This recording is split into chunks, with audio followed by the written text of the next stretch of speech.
بسم الله والحمد لله والصلاة والسلام على رسول الله.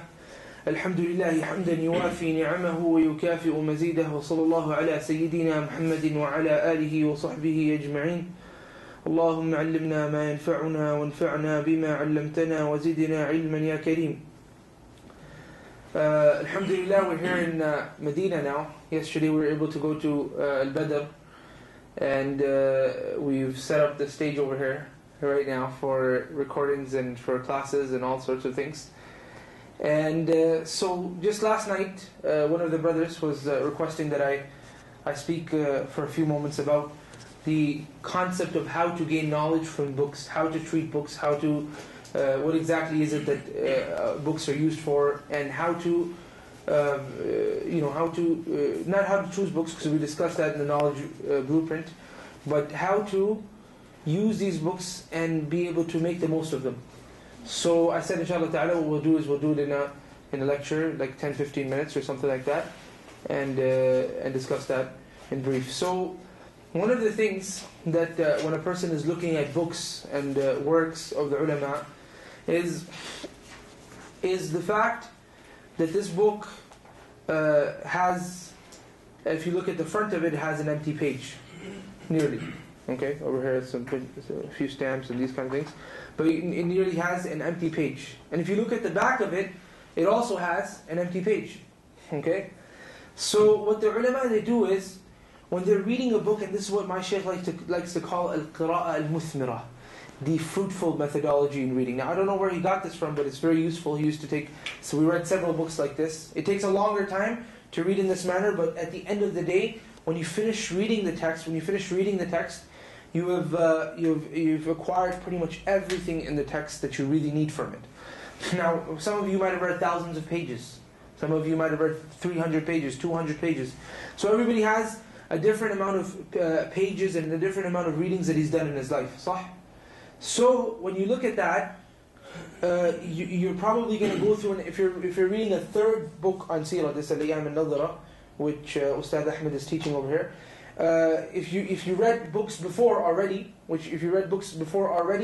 then you might come across only 10 fa'idas in here, mathalan. Okay, for example, you might only come across 15 things in here. You might only come across 20 things in every chapter, mathalan. So what you do is you draw a chart, and I have a generic chart. If somebody wants it, I print it out and put it on the back of my books and on the front of my books. So you draw a chart with 3 columns.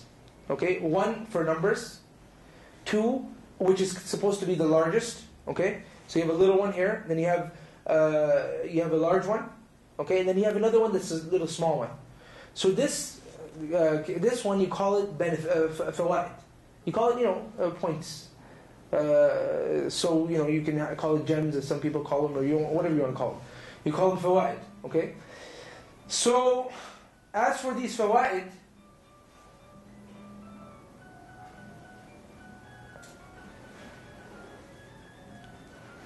MashaAllah, tabarakallah. It's quite a ringtone. طيب.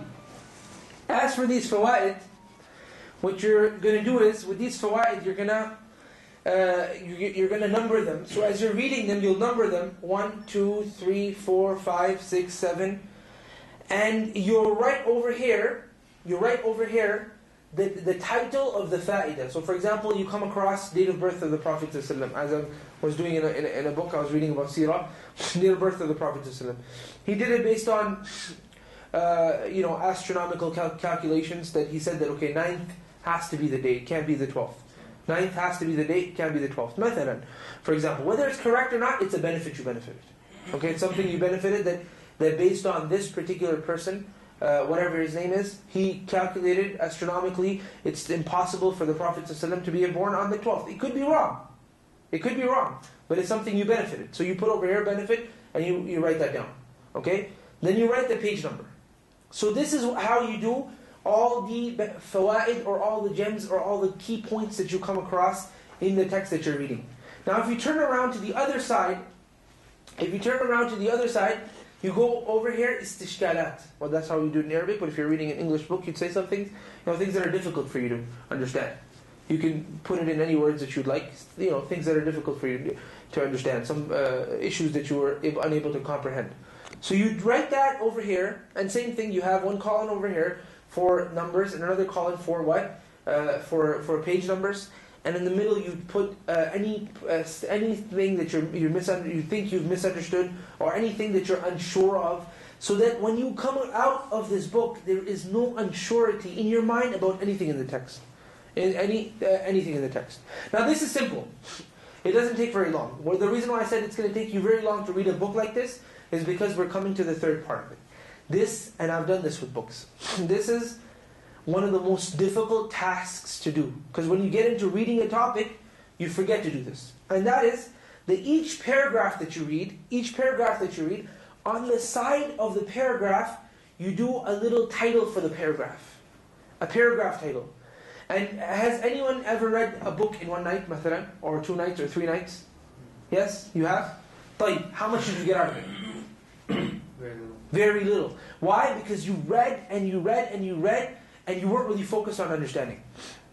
And you weren't really focused on letting that information sink into your brain.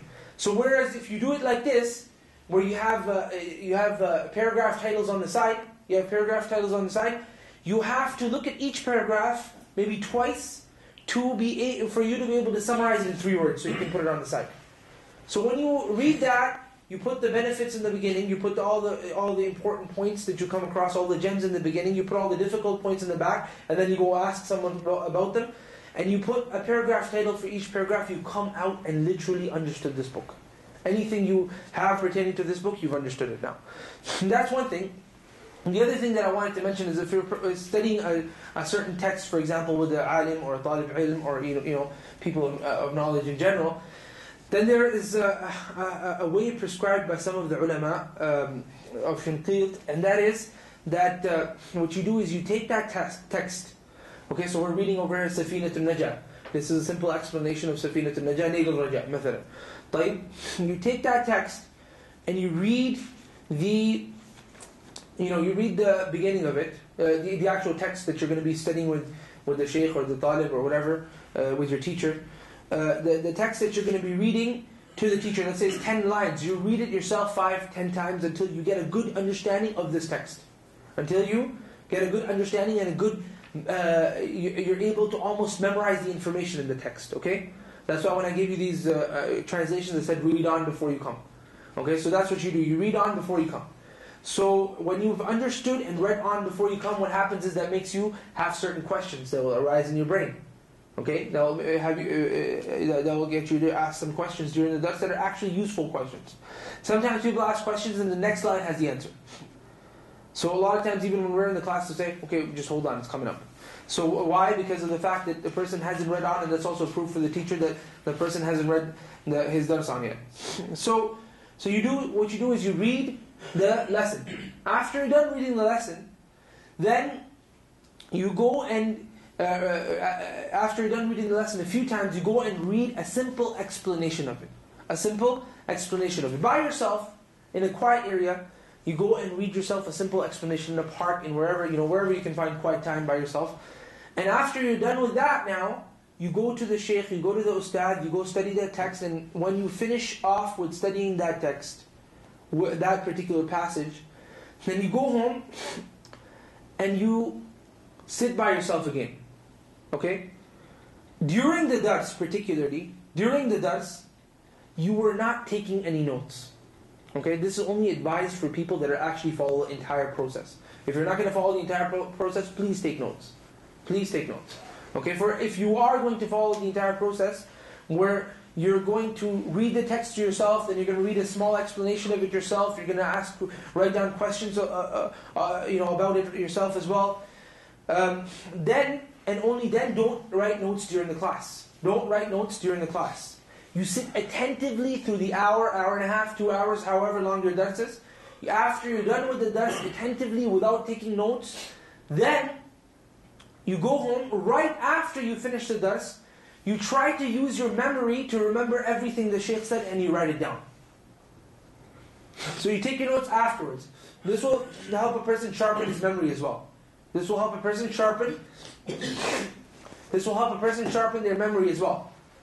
So you take all of the things that the shaykh is saying or the ustad is saying, and you try your best to grasp it in the best of your abilities, and your ability will continue to grow if you do that. And then, thereafter, you go home right after, and you go and write down all the information. Why right after? One thing, you're going to forget. Secondly, the ulama, they say when you do a good deed, a major good deed, like a very good deed, then it's advisable for a person to follow that good deed up with also other good deeds. But those other good deeds don't have to be in the same stature as this first essential good deed you did. Example of that is when you pray salah, you pray sunnah afterwards. Allah subhanahu wa ta'ala obligated a salah. After salah, what do? You go and pray your sunnah. So Allah doesn't want you to go from dhikr state, the state of remembering Allah subhanahu wa ta'ala, to this state of heedlessness right away. So you go and pray your salah, you do sunnah afterwards. You go and pray your salah, you do adhkar afterwards. Allahu Akbar, astaghfirullah, astaghfirullah, astaghfirullah. Allahumma anta salam, wa minka salam, ila akhir. So you do that, and that's the same reason why you're coming out of this state of seeking knowledge, a sacred state which Allah subhanahu wa ta'ala has put all this reward for, and all of a sudden you go start joking around, laughing, blah blah blah, these kind of things. No, when you're coming out of a dars, the best thing is for you to go by yourself. And I practiced this in certain books that I read. After the dars, sit for 2-3 hours by yourself, reviewing your dars. The benefit of the dars will increase immensely. Increase immensely. You'll feel like you're actually now grasping the information. If it's just passive information, you hear it, you have an intellectual breeze or whatever you want to call it, and thereafter you leave it and you forget it, you're going to forget it. You're going to forget it. Basically, these are some of the things that I wanted to mention in terms of studying texts. And with that being said, I'll leave you guys with the seerah lesson. وصلى الله على سيدنا محمد وعلى آله وصحبه أجمعين.